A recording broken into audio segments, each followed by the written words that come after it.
नमस्कार, मी प्रियंका. शंखनाद प्रस्तुत सल्ला डॉक्टर या कार्यक्रमात आपलं स्वागत आहे. निसर्ग उपचार व वैद्यकीय शास्त्र यांचा संगम साधणारे नागपूरमधील नेचर पॉलिक्लिनिक आरोग्य सेवेत एक आगळा वेगळा दृष्टिकोन सादर करते. आयुर्वेद, होमिओपॅथी, पंचकर्म, नॅचरोपॅथी आणि जेमस्टोन थेरपी यांसारख्या बहुविध उपचार पद्धतींच्या माध्यमातून अनेक रुग्णांना नवजीवन मिळवून देणारे हे केंद्र आहे. आज आपल्या सोबत आहेत या केंद्राचे प्रमुख डॉक्टर सतीश सेलुकर, जे या शास्त्रांचा आणि त्यांच्या कार्यपद्धतींचा सखोल अभ्यास करत आहेत. चला त्यांच्याशी संवाद साधूया आणि या उपचार पद्धतींच्या गुणतेविषयी जाणून घेऊया. नमस्कार डॉक्टर. शंखनाद प्रस्तुत सल्ला डॉक्टर या कार्यक्रमात आपलं स्वागत आहे. मला सांगा की नेचर पॉलिक्लिनिकची संकल्पना कशी आकाराला आली आणि यामागे तुमची प्रेरणा काय होती? दोन गोष्टी महत्वपूर्ण त्याच्यातल्या की ज्यावेळेस मी विदेशामध्ये आणि आपण ज्याला आपण डेव्हलपिंग कंट्रीज म्हणतो किंवा डेव्हलप कंट्रीज म्हणतो त्या ठिकाणी एक कॅन्सरचा एक सेमिनार सुरू होतं. त्याच्यात माझी छोटी स्पीच होती त्याच्यात माझी पण. आणि त्यानंतर मी सायंकाळी मी त्यांच्यासोबत जेवायला त्या रुग्णासोबत बसलो होतो. त्यावेळेस असं कळलं मला की दर 2 घराच्या नंतर की एक व्यक्ती कॅन्सरनी आजारी आहे. अच्छा. आणि ही गोष्ट आहे, मी यासाठी ते नाव डिस्क्लोज करत नाही कारण की तो डेटा बाहेर येऊ देत नाही. ओके. कोणताही देश तो आपला डेटा कधी बाहेर येऊ देत नाही कारण की त्याच्यामुळे मी ते नाव डिस्क्लोज करत नाही. तर मग मी त्यांना त्याच्यासाठी कारण विचारलं, कारण काय? हे बघा जेनेटिक असते किंवा बाकी गोष्टी. उत्तराला कॉन्क्रीट जंगल. माझ्या लक्षात आलं की जो व्यक्ती जो आहे तो निसर्गाच्या दूर होत चाललेला आहे.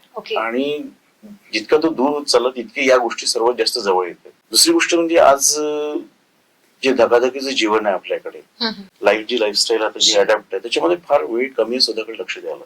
अगदी बरोबर. व्यक्ती डिझायर आपल्या कंप्लीटसाठी धावत आहे, त्याच्यामुळे त्याच्या स्वतःच्या शरीराकडे लक्ष द्यायला वेळ नाही आहे सध्या.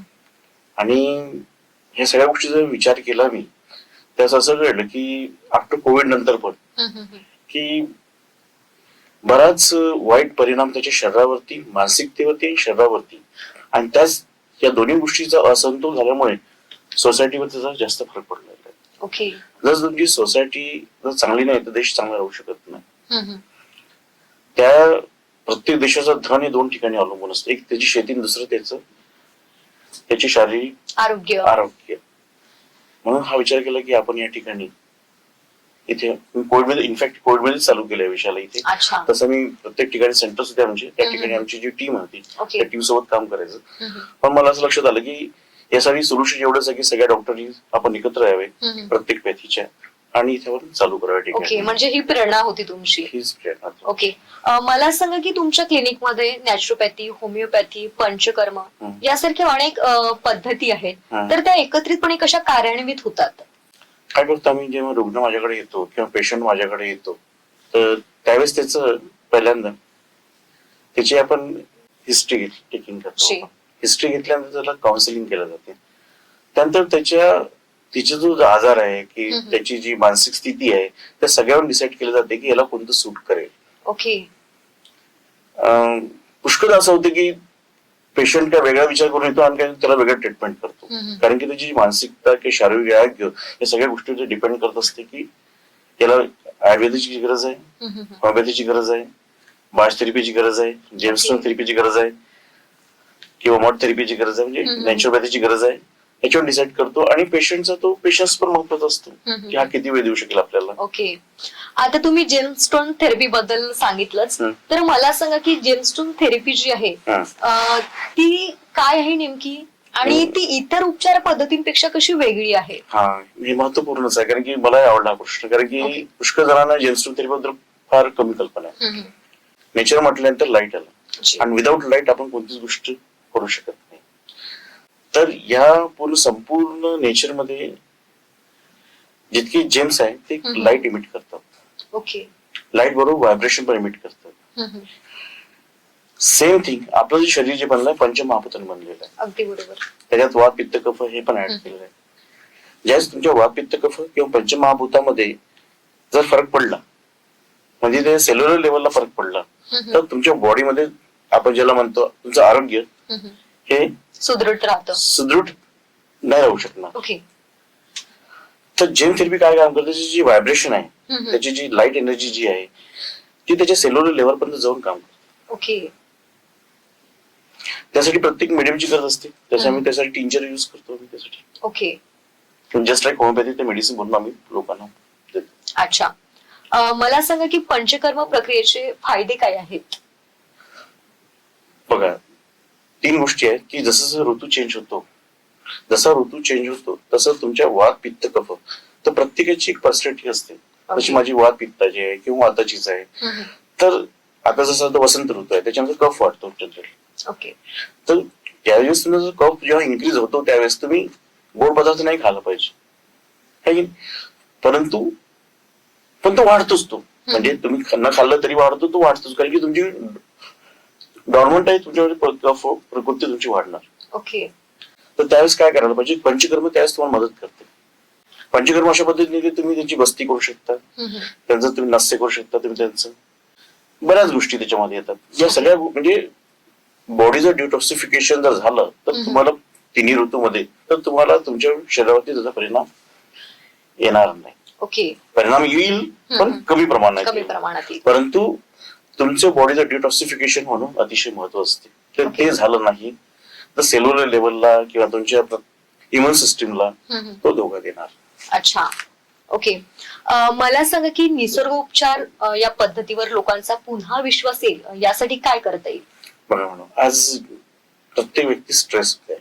हा. स्ट्रेस चांगला वाईट मी याच्यामध्ये जाणार नाही, पण स्ट्रेस तर येतो सगळ्यांना. पण स्ट्रेस किती वेळ ठेवायचा, त्या स्ट्रेस जो ज्या कारणाने स्ट्रेस येतो त्याच्यामुळे तुम्हाला अँझायटी तयार होत असतो. परंतु स्ट्रेस घ्यायचा तर किती वेळ घ्यायचा, म्हणजे स्ट्रेस घेणं म्हणजे त्या थॉट मध्ये किती वेळ राहायचा, आपण त्या विचारामध्ये किती वेळ राहायचा. आपण तर आपण तोच विचार आपला सकाळ दुपार संध्याकाळ रात्री तोच विचार चालू असतो. जनरली कसंच घडत असतं. आणि त्यानंतर काय होतं की त्याचा जो परिणाम आहे तुमच्या इम्युन सिस्टीम वरती, रोग प्रतिकार शक्तीवर होत असतो, तुमच्या एंडोक्राइन सिस्टीम वरती, तुमच्या ऑर्गन वरती. मला सांगा की जसं आपण नॅचरोपॅथीचा जर विचार केला तर त्यामध्ये विज्ञाननिष्ठ दृष्टिकोन तुम्ही कसा म्हणजे जोपासता? विज्ञानच आहे आपलं, नॅचरोपॅथीच विज्ञान आहे. ओके. पण काय झालं की जसं ऍलोपॅथी हे डेव्हलप होत गेलं काळानुसार, त्यांनी जे लिहून ठेवलं आहे त्यावेळेस आयुर्वेदिक आहे नॅचरोपॅथी त्यावेळेस लिहून ठेवलं, त्या काळानुसार लिहून ठेवलं. ओके. पण या काळानुसार त्याला डेव्हलपमेंट त्याचं झालं नाही. अच्छा. त्याला एस्टॅब्लिशमेंट त्याचं झालं नाही. त्यानंतर ते तिथल्या तिथे राहून गेलं. त्याचं एस्टॅब्लिशमेंटसाठी मग आम्ही हा प्रयत्न केला सगळ्या डॉक्टरांनी मिळून या विषयाला कसं समोर नेता येईल, अजून त्याला ऍडव्हान्स कसं करता येईल, ताबडतोब रिझल्ट कसा मिळेल आणि लोकांना कसं करता येईल याचा सगळा विचार करून ही पॅथी या सगळ्या पॅथीनं जवळ आली. ओके. जसं माझा आता स्वभाव आहे माझा, तो आम्ही माझं असं लक्षात आलं एवढेच प्रॅक्टिस करत असताना की ज्याला खूप राग येतो त्याला स्पॉन्डिलायसिस होतेच. परंतु आजकाल लोक कम्प्युटर बघतात त्यांना पण होतं, कम्प्युटर काम करतात. तर ही जीवनशैली पद्धती तुमची बदलली आहे पहिल्यापेक्षा. पहिल्यांदा कम्प्युटर 2 तास काम करतो, आज मी स्क्रीनवरतीच तुम्ही राहता. ओके. म्हणजे राग हा होताच, त्यासाठी बाश थेरपी इंट्रोड्यूस केली आहे या ठिकाणी. त्याला कसं कमी करता येईल. ओके. ती पण नवीनच आहे नागपूरला. लोक नेचरच्या जवळ नाही. बाश थेरपी म्हणजे फुलांपासून जे बनवलं असतं मेडिसिन त्याला ते युज करतो. ओके. आता कोणी म्हणजे रागावरती सोल्युशन आहे का, बाबा मला लस्ट आहे त्याचं सोल्युशन आहे का? हो, त्याचं पण मेडिसिन आहे. ते जर कमी असलं, जर प्रमाणात असलं त्याच्यावरती ट्रीटमेंट म्हणून तो परिणाम तुमच्या ऑर्गनवरती किंवा तुमच्या एंडोक्राइन सिस्टीम वरती होणार नाही. ओके.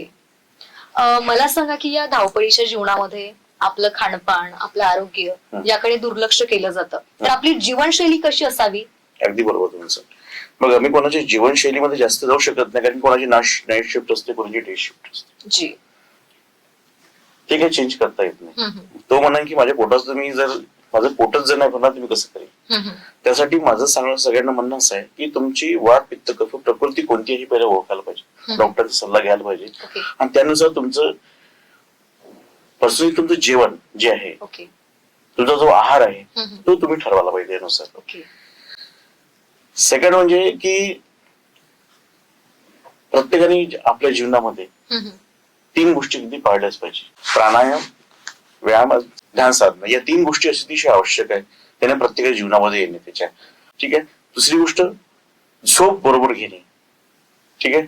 आणि जो तुमची जी अँझायटी आहे किंवा जो स्ट्रेस आहे तो कमी ठेवणे हे सगळ्यात महत्वपूर्ण आहे. ओके. परंतु तुम्हाला जे चालते, तुम्हाला कळतं आपल्याला बॉडीला की मला हे चालते, हे चालत नाही. आणि जेवण प्रमाणात जेवणे. ओके. जनरली कसं असतं की एखादी गोष्ट आवडली, एक साधं उदाहरण सांगतो. पेढा ही वस्तू कशी आहे? गोड. गोड आहे. आपल्याला माहिती आहे एका पेढ्यानी पोट भरते, एका पेढ्याची टेस्ट आहे आणि ती 2 पेढ्याची तीच टेस्ट आहे. पेढ्याने काही पोट नाही भरत, पण आपण एकाच्या ठिकाणी काय खातो? 2 3. तर मनावर ताबा ठेवणे हे महत्वपूर्ण आहे. ओके. म्हणजे आपण किती जेवलं पाहिजे, किती कॅलरी घेतलं पाहिजे हे महत्वपूर्ण आहे. आणि हे डॉक्टरांचा सल्ला घेऊन किंवा स्वतःचं नियोजन व्यवस्थित करून करता येईल. परंतु मी हे जर म्हटलं की मी जर फॉरेन कंट्रीज मध्ये त्यांना म्हटलं तुम्ही हे खाऊ नका, हे खाऊ नका, ते शक्य होणार नाही. ती गोष्ट अवेलेबल असते तर काय सांगता येईल. ओके. मला सांगा की तुमच्या क्लिनिकद्वारे जे काही रुग्ण येतात त्यांच्या यशोगाथा तुम्ही सांगू शकता? असा एखादा रुग्ण जे तुम्हाला आता आठवतो आहे की त्याचं तुम्ही ट्रीटमेंट केलात आणि म्हणजे या सगळ्या ट्रीटमेंट मध्ये तो काहीतरी वेगळा होता असं? मी असे तर बरेच होऊन गेले. तुम्हाला एक हायपर ऍक्टिव्ह डिसऑर्डर आज लहान मुलांमध्ये सर्वात जास्त आढळतो. ओके. तर मुलं एका जागी थांबत नाहीत आणि ते जेव्हा ते अभ्यास करतात तर अभ्यास करताना ते अभ्यास पण करतात आणि पाठीमागे काय सुरू आहे ते पण ऑब्झर्व करतात. आई वडिलांना वाटतं की माझा मुलगा फार हुशार आहे, पण तो हायपर ऍक्टिव्ह डिसऑर्डरचा पेशंट आहे. ओके. आणि ही जी गोष्ट आहे ही खूप वाढत चाललेली आहे. तर अशा मुलांचं ट्रीटमेंट केल्यानंतर ते मुलं खूप व्यवस्थित आले आहेत आणि चांगले पर्सेंटेज घेत आहे. त्या व्यतिरिक्त बऱ्याच गोष्टी जसं मी ब्रेन पासून, कारण की हे जे जेन थेरपी आहे ब्रेन वरती चांगलं काम करते, न्यूरॉन वरती चांगलं काम करते. ओके.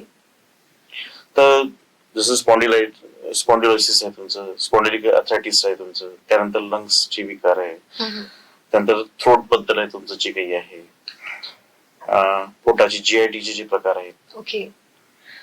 त्यानंतर पाईल्स सर्वात जास्त आजकाल लोकांना होत आहे. त्याच्यावरती 5 दिवसातच आपल्याकडे रिकव्हरी स्टार्ट होऊन जाते. त्याची पाईल्स आहे, फिशर आहे, फिस्टुला आहे, त्याच्यावरती लवकर रिकव्हरी मिळते.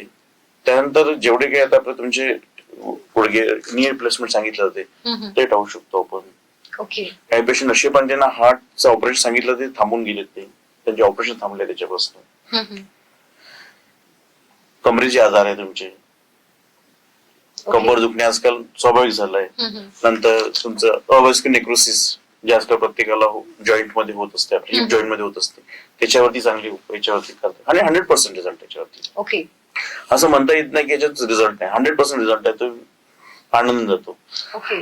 पण त्याचबरोबर आपण या माध्यमाद्वारे त्याचं सायकोलॉजिकल पण काउन्सिलिंग केलं जातं. अच्छा.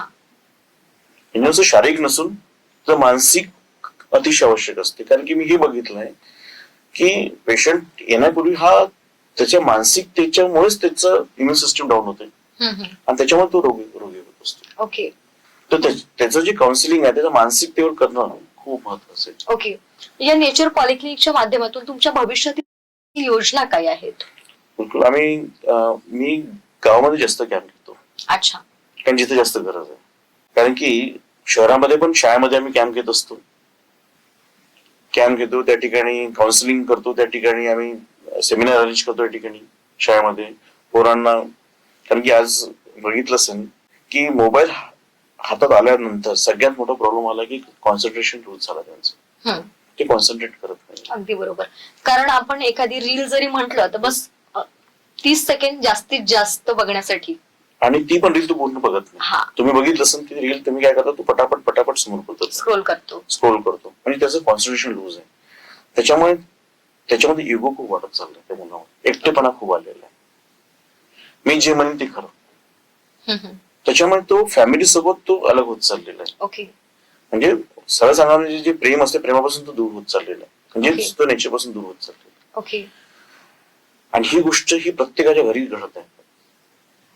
येणारं भविष्य काय असेल त्याचा तुम्ही विचार करू शकता. ओके. यासाठी आम्ही म्हणून शाळेत जाऊन सुद्धा या विषयावरती आम्ही जनजागृती करण्यासाठी. जनजागृती करत होतो. हे चालू आहे माझे कार्य. ओके. याच्या आधी पण चालू केलं, आताही करता यायचं. हम्म.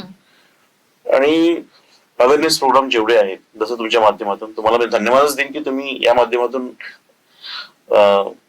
मीडिया हा सगळ्यात मोठा स्तंभ आहे असं म्हटलं जातं. तर या माध्यमातून तुम्ही संपूर्ण लोकांपर्यंत पोहोचून याच्याविषयी जनजागृती करू शकता. जरुरी नाहीये की प्रत्येक मेडिसिनची गरज आहे, परंतु तुम्हाला जितके तुम्ही नेचरच्या जवळ जाल तितकं तुमचं शारीरिक आणि मानसिक आरोग्य एकदम व्यवस्थित राहील. खरं तर सल्ला डॉक्टर या कार्यक्रमाच्या माध्यमातून आमच्या शंकराचा हाच प्रयत्न राहिलेला आहे की समाजामध्ये जनजागृती व्हावी. समाज ठीक असला तर संपूर्ण देश ठीक राहील. समाजच फिजिकल आणि मेंटल लेवलला ठीक नाही राहिला तर कसं होणार? सोशल स्टेबिलिटी राहणार नाही. बघा, एखाद्या कुटुंबामध्ये एक जरी जर कॅन्सरचा पेशंट असेल तर संपूर्ण कुटुंब टेस्ट होतं. अगदी बरोबर. आणि याचं प्रमाण वाढत चाललेलं आहे. शुगरचं प्रमाण वाढत चाललेलं आहे, बीपीचं प्रमाण वाढत चाललेलं आहे. त्याचं कारण काय? कारण की व्यक्ती हा निसर्गापासून दूर होत चाललेला. ओके. आणि त्याचं कारण त्याचा वेळ नाहीये. आणि वेळ नाही आहे म्हणून तो या गोष्टी करत नाही. म्हणून माझं प्रत्येकाला अजून परत सांगण्यात यायचं आहे की त्याने प्राणायाम करणे, त्यांनी रोज ध्यान करणे आणि आपलं एक्सरसाइज करणे या 3 गोष्टी त्याने आपल्या जीवनाचा घटक आहे. जसं आपण जेवण हे महत्वपूर्ण आहे तसं ही गोष्ट महत्वपूर्ण आहे. जर एकदा जेवण केलं नाही चालेल, पण हे करणं अतिशय आवश्यक. ओके. कारण की याच्याशिवाय तुम्ही कोणत्याच कामाचे राहणार नाही पुढे चालून. मला सांगा की आपल्या आरोग्याचं संतुलन राखण्यासाठी नेचर आणि वैदिक शास्त्र यांचा समतोल कसा साधता येणार आणि आमच्या प्रेक्षकांना यांच्या मार्फत कसा संदेश देणार आपण? सुश्रुतांनी लिहून ठेवलेलं आहे ठिकाणी की त्यावेळेस त्यांनी ऑपरेशन बद्दल लिहून ठेवलेलं आहे आणि ते आज ते ऑपरेशन आपल्याला दिसून पडते. म्हणजे त्या काळात त्यांनी ते लिहून ठेवलेलं आहे. म्हणजे याचा अर्थ असा आहे की ऑलरेडी हे डेव्हलप होतच, पण त्याला एस्टॅब्लिश काळानुसार वेळेनुसार त्याला एस्टॅब्लिश नाही झाल्या. त्याच्यामुळे हा सगळा विषय घडलेला आहे. तर आपल्या सर्वांना त्याला कसं एस्टॅब्लिश करता येईल, डॉक्टर्सनी त्याला कसं एस्टॅब्लिश केलं पाहिजे हे सर्वात महत्वपूर्ण आहे. आणि आमची जी टीम आहे याचाच प्रयत्न करते की कसं याला एस्टॅब्लिश करता येईल आणि लोकांपर्यंत कसं पोहोचवता येईल. सर, आपण शंखनाद प्रस्तुत सल्ला डॉक्टर या कार्यक्रमात आलात आणि आपली जीवनशैली कशी असावी, आरोग्याचं संतुलन कसं राखता यावं याबद्दल फार सुंदर अशी माहिती दिली. त्याबद्दल आपलं खूप खूप आभार. धन्यवाद. मी शंखनाद या मीडिया चॅनलला धन्यवाद देईल की त्यांनी आवर्जून मला बोलवलं या ठिकाणी. आणि जे काम बरेच दिवस झाले मला जमलं नाही ते काम या माध्यमातून लोकांपर्यंत पोहोचेल आणि लोकांना कळेल की किती इम्पॉर्टंट आहे, की नेचरच्या जवळ किती जवळ इम्पॉर्टंट आहे हे अतिशय प्रत्येक दिवशी. त्याच्यामुळे या समाजाचा समतोल आपल्याला साधता येईल. आता वेळ झाली इथेच थांबण्याची. पुन्हा भेटूयात एका नवीन विषयासह. तोवर नमस्कार.